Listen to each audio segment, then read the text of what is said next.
most people perceive, hey, you're a bit late because the bubble's about to burst with online marketing or online retail. Why are you opening up an offline store? And all of a sudden they're killing it out there. Hey, podcast listener, you're about to discover insider tips, tricks, and secrets to making more sales and converting more prospects into customers with email marketing.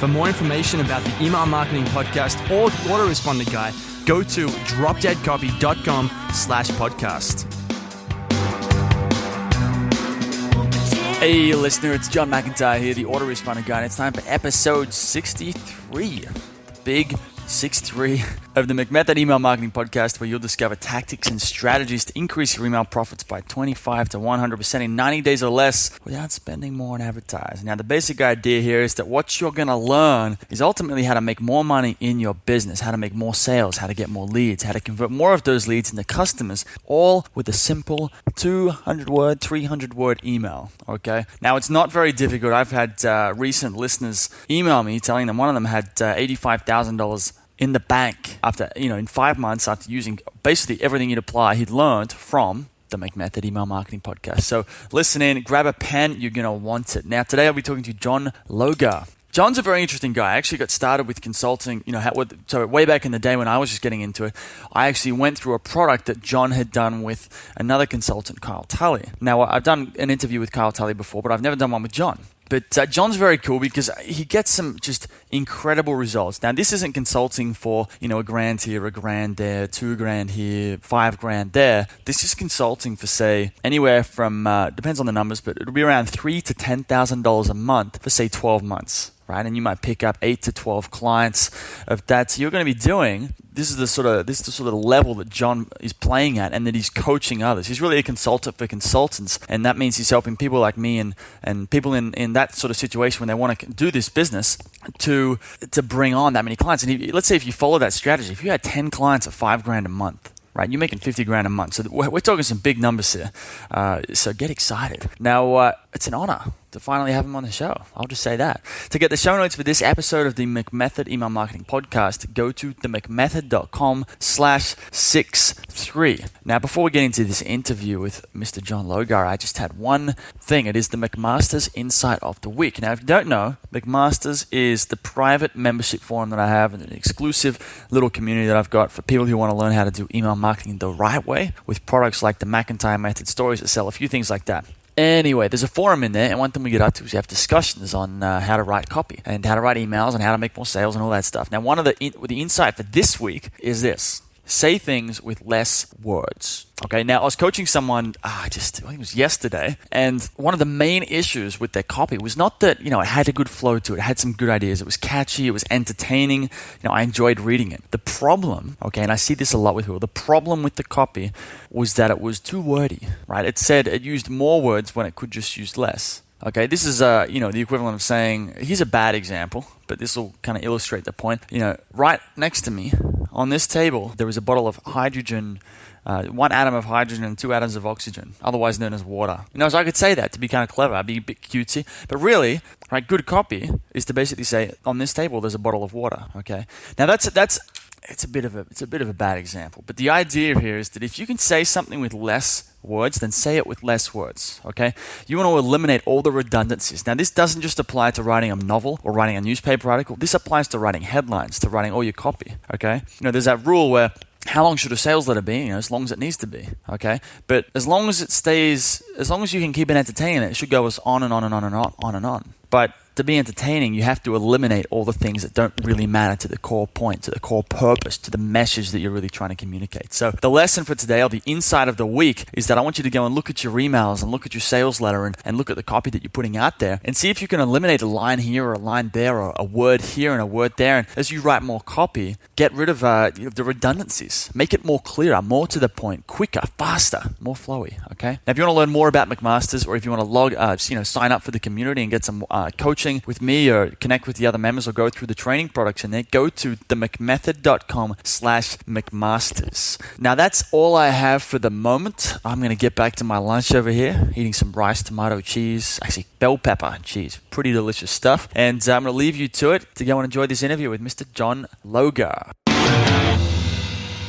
It's John McIntyre here, the autoresponder guy. I'm here with John Logar. Now, John is a business coach or a consultant. He helps other consultants not just make a little bit of money consulting, but make a lot of money consulting doing really high-end deals. And I actually first heard of John it was a couple of years ago before I was even the autoresponder guy. I'd kind of done a bit of copywriting. I was just getting into the world of consulting and trying to make some money so I could, get by.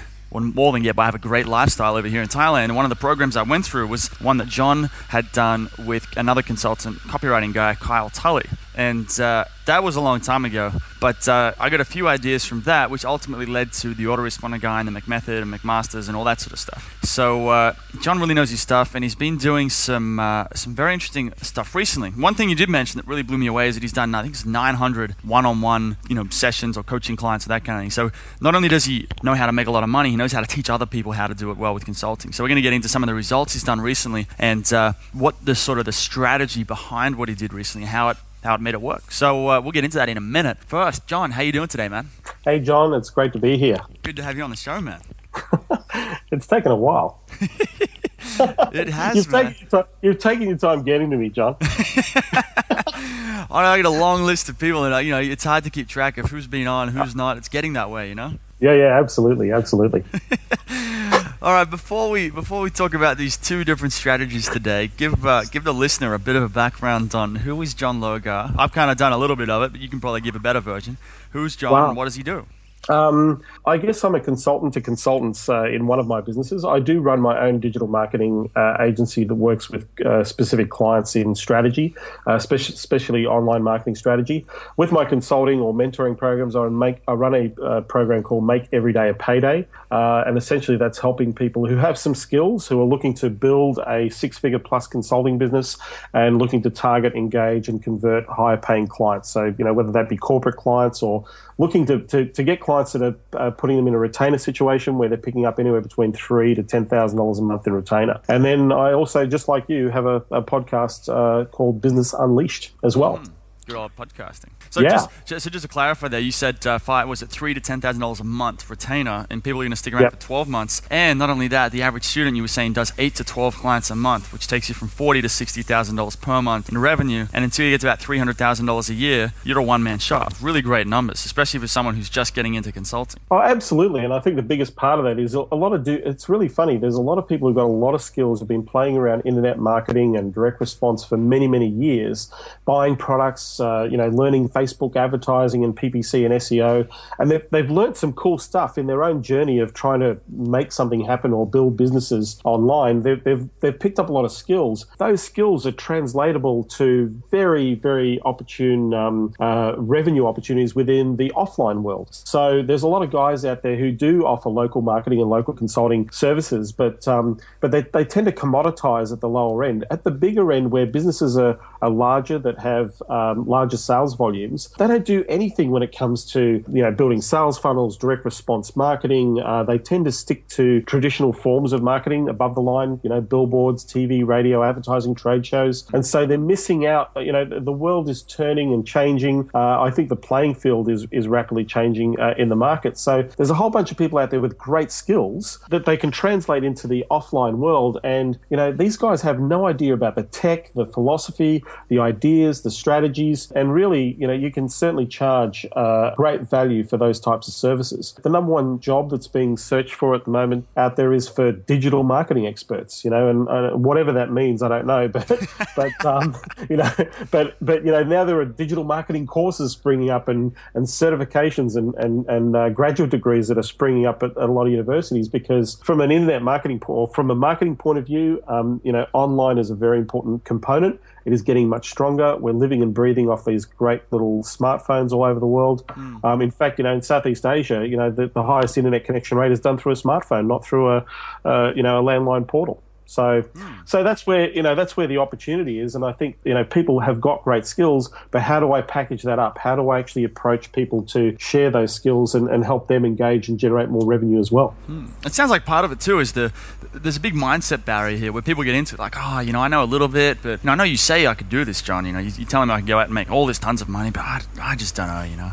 So a big part of this is there's so much self-doubt with someone. They know they've got skills, they know they could probably do it, but are they actually going to go out there and do do it? Probably not. They need to have that sort of realization. It's like, yeah, if I go out there and I do X, Y, and Z, I have to do step 1, 2, and 3, then I'm going to be able to close a $5,000-$10,000 a month client and do that every single month and do it for 12 months of the year. Yeah. And what you're doing is you're building, if you look at the translation of that, it's like you're building a membership client. Instead of getting $39 a month for a membership for them, you've got a client paying you $3,000 to $6,000 to help them achieve a result on a month-to-month basis. So it's like having a high-end membership program with one client. And what about the sort of hours of the work that goes into this? So these people, like, let's say you're taking a $5,000 a month client to do some of their marketing. Are you, is this going to be a pain in the ass? Are you talking to these clients every single day and working all day? I think based on the experience that I've had in my own business and certainly with the consultants that I'm working with, the average client, they're probably spending about 3 to 5 hours a month with the client. Okay. So it's not a lot of time. And at the same time, they're leveraging their time through outsourcing through suppliers to deliver the process. So the goal is that they're working on their business, not in their business. That they're not the technician, they're actually the project manager, the person who's out there,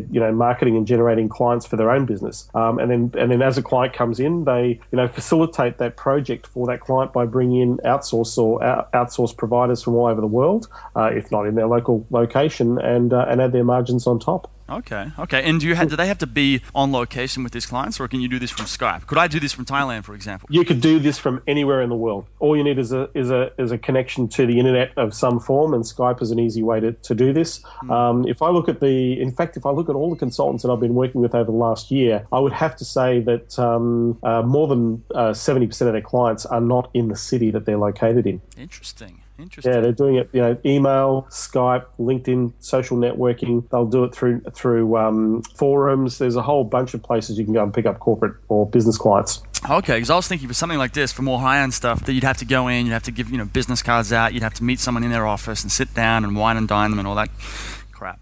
No, it's not uncommon. In fact, if I look at a guy who was one of my guys who's based out of Phoenix, Arizona, in fact, he doesn't have a single client in Phoenix, and the average client for him sits around the $8,000 to $12,000 a month mark. Okay, interesting. It's really funny. Acres of diamonds in your very own city, and you're out there picking up clients outside of your state. So it's the internet gives you that flexibility. Yeah, it'll be good too. And then you're not worrying about bumping into your client at the supermarket or at the bar at 2 a.m. or whatever it happens to be. Why isn't my campaign working? Why is my PPC on? All right, man. So now we've mapped that out. That's sort of the benefits. That's the goal that a lot of people are going for. This consulting lifestyle, which is that you can make a ton of money and you don't have to work. It's not, to make double what you make now, it's not working twice as hard. It's just working on the right things. So let's talk about that then, the right things. You mentioned two recent case studies and some of the lessons that you learned from that. So let's get into that, man. Let's start with number one. Well, number one is people want cash and they want cash fast. And so I've been sitting there thinking, well, how do you get cash in your business as quickly as possible? And look at common sense and I guess as the guide here, because most people don't have a lot of common sense. But there's cause and effect. If you have a lot of offers out there, you've got a good chance that you're going to generate some revenue, right? The number one thing that a lot of people don't do is they don't offer things enough. I've heard you say things like on this podcast that I went from doing one email a month to a database to an email a day. And as soon as you put that email a day with an offer every single day, your sales went through the roof. It changed everything. It absolutely changed everything. Yeah. So the number one thing is a lot of people don't make offers, but the other important thing is cash flow is king in your business. If you don't have cash flow, you're not in business, essentially. And so the key to generating lots of cash flow is to get focused on what you need to do to generate it. And just to give you a really simple perspective, it's amazing how many businesses charge or send out invoices to clients and leave those invoices out there. I was talking to an IT firm. They had over 180 grand worth of invoices sitting out there to be paid as debtors. Yeah. And I basically sat there and said, look, have you delivered the service for this product? He said, yeah, we've delivered. So I said, why don't you just get on the phone or get one of your team members on the phone and just ask those people to take care of that invoice today. By the end of the week, they'd collected $100,000 worth of revenue in their business. Now they don't give time payment. They ask for the payment up front and the payment is done on invoice. And so this way their cash flow has just gone through the roof now. Another simple strategy was, and this is probably one of my favorites, was a printing firm that I sat down with and we were doing some consulting on strategy and they were sitting there saying, hey, we just need to get more quotes. If we get more quotes, we make more sales, right? And I said, well, that's awesome. So how many quotes do you get right now on average per day? And he says, we probably do about 15 quotes a day. I said, of those 15 quotes, how many do you close? And said, we probably do 3 to 4 of those quotes that we close. And so in that, I'm sitting there saying, so what happens to the other 11 quotes? Where do they go? He says, well, they generally don't go ahead, or we put them in the filing cabinet and, they're all over here. right? Yep. And I said, look, do you want to make some money and do you want to make it today? If you want to make a chunk of change, are you serious? Do you want to make it today? He said, yeah, we want to make some money today. So I said, let's get you 3 sales guys. Let's get you and get your partner and get some of your support team here who talk to the customers. And we're going to pull out all the quotes from the last 6 months. All right? Get all the filing folders, get them in the table, put them in the center of the table. So we're all sitting in the room. And I said, this is what's going to happen. You're going to ring, every one of you are going to take a stack of these and you're going to call these clients and you're going to ask them a simple series of questions. You did a quote a few months back for us on this particular project. Did you go ahead with that quote? Right? Did you go ahead with that project? Right? If you didn't go ahead with the project, would you like to go ahead with that now? If that's not an option for you, is there something else that we could quote about? If you did go ahead with the project, who did you go with and why did you go with them? That was the series of questions that they were asking. Right? By the end of the day, $70,000 worth of revenue from quotes that they'd written 3 to 6 months ago. Right? Now, here's the thing. They continued on in the month. That month, they wrote $280,000 worth of business from quotes that they'd written in that 6-month period. So people wanted re-quotes. They wanted yes, they went ahead with their projects. This was off old stuff. Yep. So this is cash that they picked up pretty much straight away into their business. So rapid cash flow is when you focus on generating income, then naturally what's going to happen is you're going to get some income in your business. So the thing is to develop focus of primary income generating strategies in your business, right? Yeah. Make sure you get paid on time. Make sure you get paid in advance. Make sure you're asking people for money to buy something from you.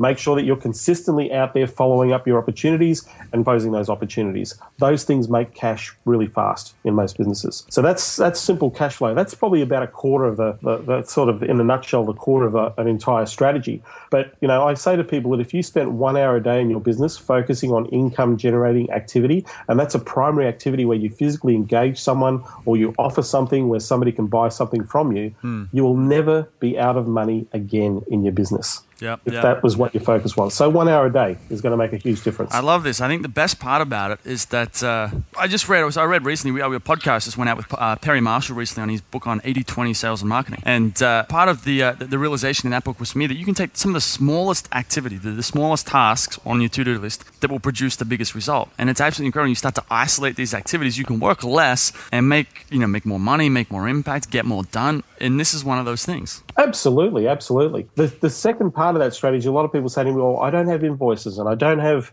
clients that I can just go and offer things to. And so I've really kind of, I'm scratching around for opportunity. And so they think by the time I, build a relationship with somebody, go through a sales process, sit down with them, make an offer, that's going to take time.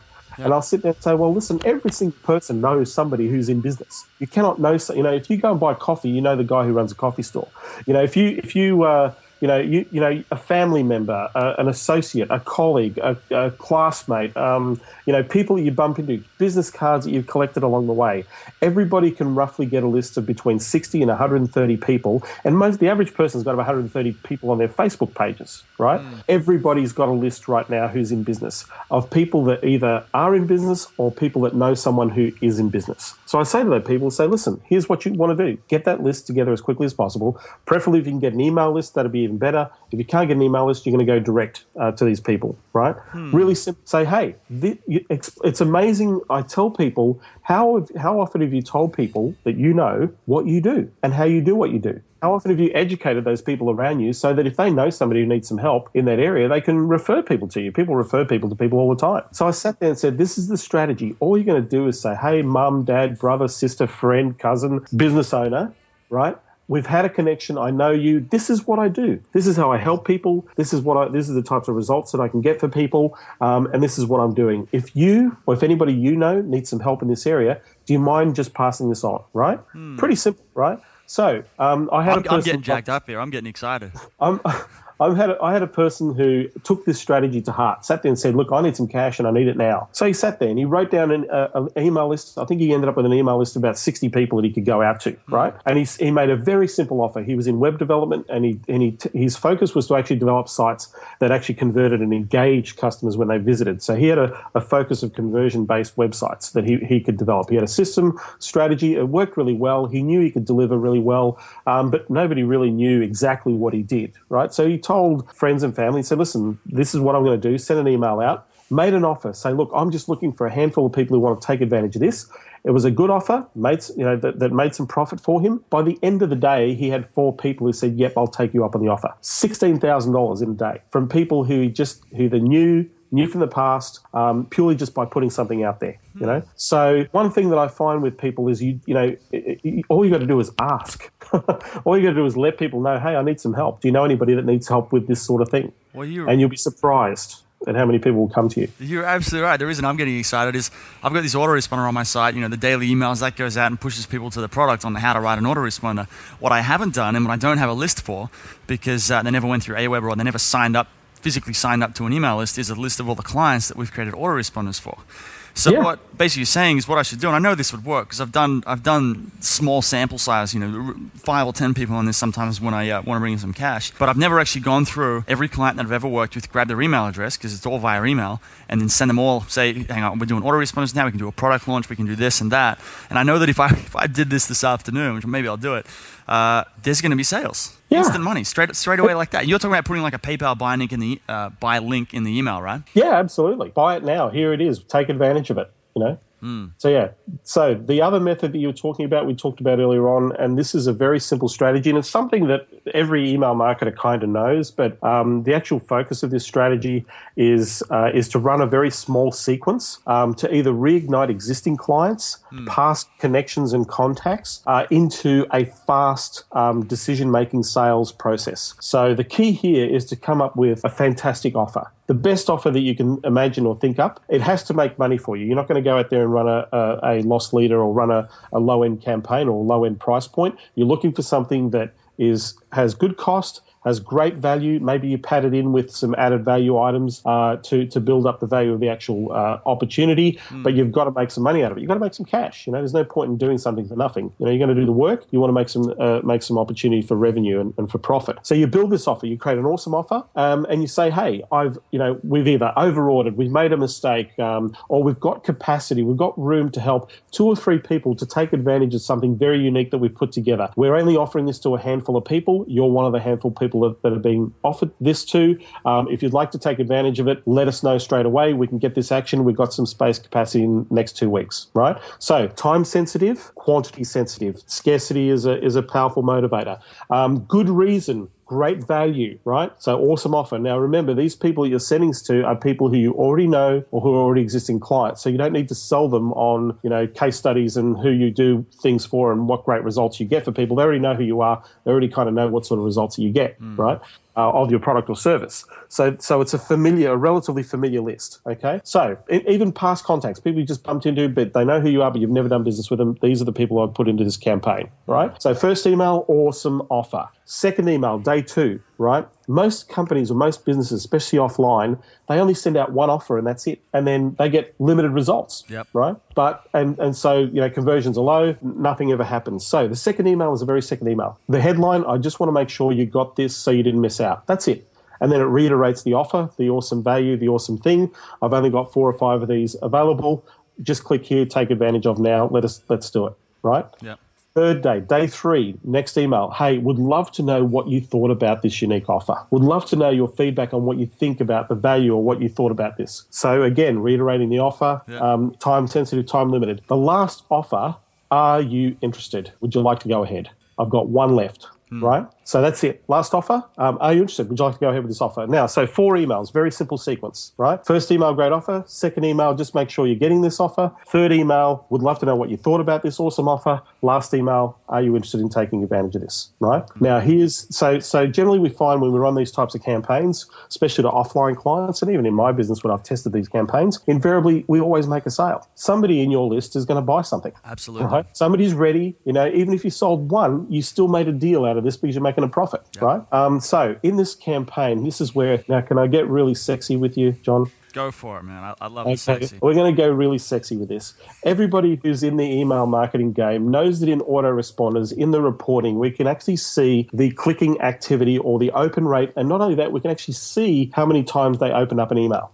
Yeah? We can see those. You can see those figures and results. If using Infusionsoft, Aweber, and all those sorts of things, we can actually see how many people open up an email. Now, we found that when we can actually see a person open up an email more than once, it shows that whatever the headline is or whatever the subject line is, and the email has sparked an interest, enough of an interest for them to open the email twice, right? So because most of these lists are not huge, we say to the people, just give the person a call and say, hey, we noticed that you've had a look at the offer. Is there anything we can help you with? Or is there something we can explain about what we're offering and why we're offering this?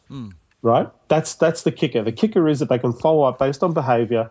People who've opened the email 2 or 3 times. Now, we've seen conversion rates of sales improve by up to 33% purely by picking up the phone and saying, hey, I noticed you had a look at that thing twice. What can we help you with? Or is there anything we can help you with around that?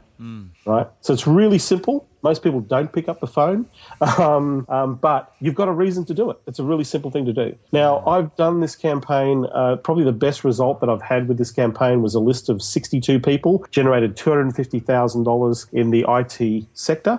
This was to a knowledge management company that was selling internet database knowledge management systems. They picked up 250 grand worth of work from a list of 62 people running this exact campaign in that format with the follow-up call. I like that. I like that. That $1 per subscriber value is insane right there. Oh, it's awesome. I mean, the thing is, again, and here's can we get really sexy now? Let's do it, John. Let's do it. Let's get really low down and dirty on this one. This is where you get a little kinky, right? You run the campaign. The campaign is run and it's sold, right? Yeah. What you do now is you go back, pick a handful of people out of that list and say, hey, we ran this thing. We got a few people who took advantage of this thing. Just want to know if you saw it. Can we just walk you through what we were doing there and what we were offering, right? It's amazing that people say, oh, I saw something, not quite sure, or yeah, saw that thing, we weren't quite ready yet, right? Yeah. So you say, look, I'll tell you what, because you've taken the time to answer the calls and answer the questions, what if we made the offer to you? Would you like to go ahead? Now, we've seen sales of campaigns running 3 weeks later. I work with a wholesale IT company that sells hardware and logistics. Yeah. We did that strategy on a campaign that had already been gone for 3 weeks, so people had pretty much forgotten about the campaign. We devised an amazing strategy. We got the sales guys to just do that. Hey, ran this thing a few weeks ago. Not sure if you remember it. It was a pretty good offer. We had a lot of people take advantage of it. Know that, just wanted to know, was that something that was cool for you guys? And, what did you think about the deal, right? Here's what the deal was. So they reiterate the deal. Yeah. And then they'll say, hey, if you want to, we can do it for you. They picked up 17 sales. The average sale was 32 grand. Nice. Right? Off back ending. So remember the old following up old quotes? This is following up old emails. Okay. Right? So the email had gone. It was just going back, picking a handful of people and just saying, hey, how you doing? We've still got some stuff available if you want to take advantage of. Just would love to know what you actually thought about that campaign. Okay. This reminds you of the quote, the always be closing. Absolutely. Well, yeah, it is. Yeah, it is always be the old sales school, always be closing. Yeah. Always be closing, man. It's just so simple. You just got to talk to more people and make more offers.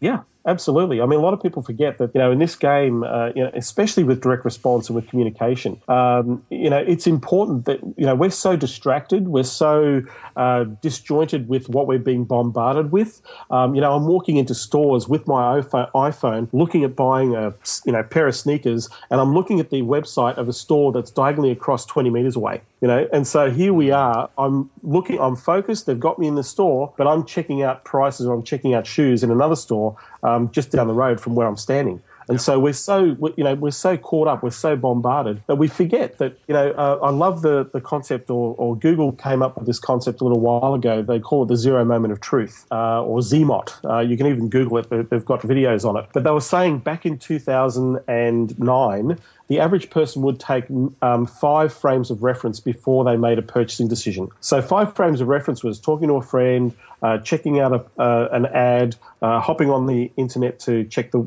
location of the website, or looking at the product online. So there were 5 frames of references a person would buy. Today, we're talking 5 years later, people on average are looking for 18 points of reference before they make a purchasing decision. So here's, and if I talk about that shoe example as a perfect example, I was looking for a comfortable pair of sneakers. Now, we've got heaps of stores around the world like Foot Locker and Hype DC and all these stores that sell sneakers. It's quite a trendy thing to do. I was looking for something comfortable. So I hop online, I do my research. So I type in cool, comfy, casual sneakers, right? Search comes up, I get the regular stores, Foot Locker, Hype DC, Nordstrom's, and a few others in that search. So I go and have a look and see what sort of funky sneakers they've got. So I've done the search. I now connect with 5 websites. So I've hit 5 websites. There's 5, searches 6. I've actually done 3 different searches because I'm looking for more than just cool sneakers, right? So searches 6. So eventually I sit there and say, hey, I'll go into a store. I walk into 2 different stores. I go to a Hype DC store. I go to a Foot Locker store. I'm sitting there looking at their shop. So I'm already up to 9 frames of reference before I've even purchased a product, right? Yeah. So then I try a product on. I take a photograph of the product on my foot with my iPhone, and I SMS it to my wife and say, hey, honey, what do you think of this? And she SMSs back, I think it looks pretty cool. Is it comfortable? I said, yeah, great. So there I'm asking for another frame of reference before I make the purchase. Not based on whether I like it or not, but does it look cool? What it looks like. Yeah. So understand that if people are looking for that many frames of references to make a purchasing decision, if you think you're going to go out there and do a one-shot deal and think that people are just going to fall over themselves and say, yes, I'm going to make that happen, you're kidding yourself. You've got to be in your customer's face on a consistent basis. You've got to be engaging them, nurturing them, hitting them from different angles, offline, online, And if it's big volume sales and big dollar sales, then you need to be, spending the time and building that relationship. Yeah. We're learning from the Amazons and the eBays and the ASOSes, and these guys are doing amazing work online. They're almost literally saying, hey, I'm an online business, but I want you to feel like we're offline. Yeah. And so they're building these amazing relationships by sending out offers. If you go to their websites, all their websites are full of offers. The first thing you see, 20% off this. Here, get this deal. Get into this VIP program. You'll get better deals if you join this thing. They're teaching us. They're showing us what is working. Yeah. And I think this is where businesses get stuck. They get caught up in all the bullshit in their business of not making money. They're struggling. They're not targeting the right clients. They don't even know their customers well enough. And they're seeing businesses that have only started 3 or 4 years ago absolutely killing it in their market. We've got a great magazine in Australia. Well, not a magazine. It's an online magazine now. The publishing world's been stricken by the online bug. But, BRW runs a list of the fastest growing companies every year, the top 100 fastest growing businesses. The average business in there, they started 5 years ago, so that they're only very young. The most successful business in this particular group was a retailer, an offline retailer. You would think an online retailer would do better, but this is an offline retailer. This offline retailer started the business in 2009. So from 2009 to now 2014, they're generating a turnover of $63 million in revenue in 5 years. Now, here's the thing. In the last 12 months, they went from 30 million to 63. They doubled because of online marketing and also direct response offline as well with their customers. Now, people in the retail industry have been around for 20 years. They're hurting. All of a sudden, this nobody out of nowhere says, hey, I want to be a retailer too. I want to sell some great products. I want to create a great customer experience. I'm coming in here late into what most people perceive, hey, you're a bit late because the bubble's about to burst with online marketing or online retail. Why are you opening up an offline store? And all of a sudden, they're killing it out there. Yeah. I think people don't ask for enough. They don't focus on what they want to generate and achieve in their business, and they're not maximizing their opportunities. I think too, once you get the hang of marketing, once you really get how marketing works and how it's actually quite simple with the making of the offers and all that stuff, that you can go into any market. I mean, when you're good at it, as long as you assess the kind of the environment well enough, you can go into anywhere and make money. Yeah, absolutely. Know your customers. Find out what they want. Give it to them as much as you can. Make it easy for them to buy. Right. And there's something to do with the whole entrepreneurial mindset here, which is really that there's no problem that can't be solved. Like, that's really what makes an entrepreneur is that everyone else is saying no, and you can't do that. That'll never work. There's no way anyone's going to do that. And then they just go and figure it out. Like, fuck it. I'm going to go do it. And they do it. Yeah, absolutely. Give it a try and go for it. Yeah. I think a lot of people kind of do marketing a little back to front. They think about their product offering and their product and what it does, and rather than thinking about the person who's actually going to buy it and use it. And so it's almost like reverse marketing. I sit there and say, hey, don't fall in love with the product. Fall in love with the marketing. Fall in love with the customer that's going to receive this product and benefit from the product. If you can fall in love with those sorts of people, then the communication, the engagement that you're going to create from that is going to serve you so much better than thinking about how can I get this stuff out. I love that. Well, I think that's a good note to end on, John. Before we go, though, give the listener probably wondering where can they get a little more about you or about the consulting, the mentoring stuff you do? Any of that stuff? They can go to makeeverydayapayday.com. There's a blog there. They can get a lot of videos and information off with lots of great strategies and tactics and ideas, lots of free training on there. And I also run a podcast like you at businessunleashed.com with my partner Chris Green in the UK, and that's all about realistic, practical and tactical ideas that people can implement and generate revenue from, pretty much like what we shared today in your podcast. Sounds good. Okay, I'll have links to those at the show notes at themcmethod.com. And one thing you mentioned before we jump on this call is the song, the intro song. If you're listening and you want to know what this song is, you can go to themcmethod.com. It's on every single podcast post. Yeah, John, thanks for coming on the show. Thanks, John. I appreciate you having me on. Hey everybody, thanks for listening. If you want to discover more insider tips, tricks, and secrets about driving sales with email marketing, sign up for daily email tips from the autoresponder guy. Go to dropdeadcopy.com/podcast, sign up, confirm your email address, and I'll send you daily emails on how to improve your email marketing and make more sales via email. You'll find out why open rates don't matter and the 7-letter word that underlies all effective marketing and much more.